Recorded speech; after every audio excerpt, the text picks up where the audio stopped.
I'm 76 years old, and I've been sitting with a thought that won't leave me alone anymore.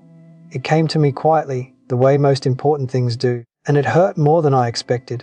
I used to think strength meant holding things in, not needing anyone, staying upright no matter what was happening inside.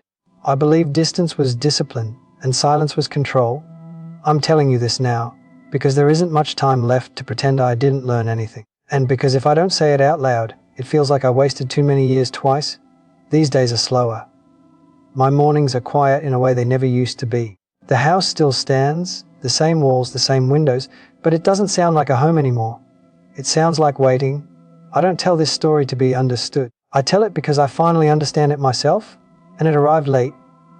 When I was younger, I was proud of how little I needed. That's what I told myself anyway. I worked steadily, I showed up, I paid the bills. I didn't complain. I thought that was love in its most practical form. I was the kind of man people called reliable, solid, calm. They said it like it was a compliment, and I accepted it without question. In my 20s and 30s, life felt like something that needed managing. There was always another shift, another deadline, another responsibility waiting its turn. I treated my emotions like distractions, something to deal with later. When things were less busy, I didn't think I was avoiding anyone.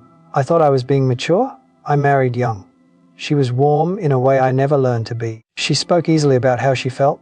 I admire that, but I didn't join her in it. I stood nearby and assumed that was enough.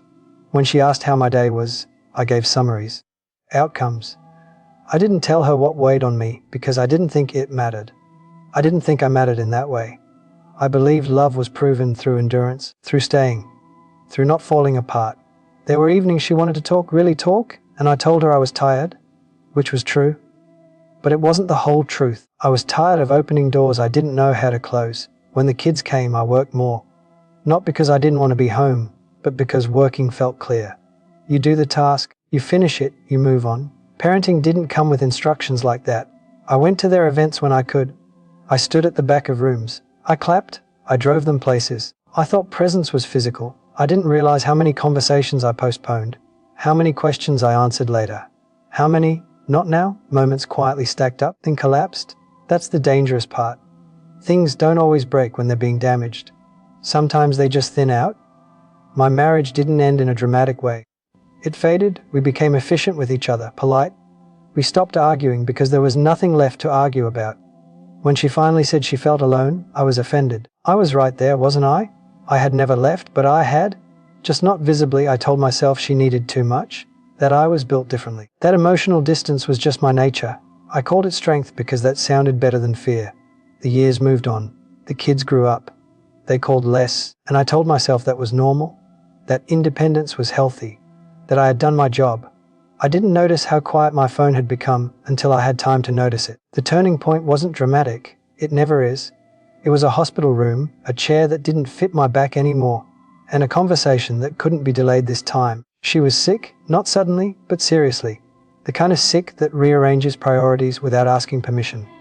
I sat beside her and realized I didn't know how to comfort her. Not because I didn't care, but because I had spent a lifetime practicing distance. She reached for my hand, and it felt unfamiliar. Not wrong, just unused. She asked me if I was scared. I said no, out of habit. She looked at me for a long time, not angry, just tired. She passed a few weeks later, quietly. The way our relationship had ended long before, grief didn't hit me like a wave. It settled like dust on everything. After that, clarity came in pieces, in empty rooms, in memories that replayed differently now that I wasn't defending myself anymore. I started to see how often I chose control over closeness, how often I mistook emotional restraint for maturity. I can't fix that now. I can't go back and answer those questions differently. I can't sit at the table and stay a little longer. Some losses don't announce themselves. They just become permanent. My children are grown. They have their own lives, their own habits of distance now. I recognize them. I taught them well. We talk, we're cordial, loving even. But there are things we don't reach for. I don't blame them. I finally understand how this happens. If you're listening to this and you're younger, I'm not here to tell you what to do. I wouldn't have listened anyway. I just want you to know that strength isn't what I thought it was. It's not the ability to stay untouched. It's the willingness to be affected. I thought protecting myself was the same as protecting others. I was wrong. Distance doesn't keep pain away. It just keeps everything else away too. I used to believe there would be time later to explain, later to open up, later to be softer. Later doesn't always arrive. Now, my days are simple. I make coffee. I sit by the window. I think about the versions of myself I never allowed to speak. I'm not bitter. Just clearer than I used to be. If this meant something to you, hold on to it quietly. You don't need to act on it immediately. Just don't forget it the way I did. I don't have much time left, but I have enough to tell the truth. And for now, that will have to be enough.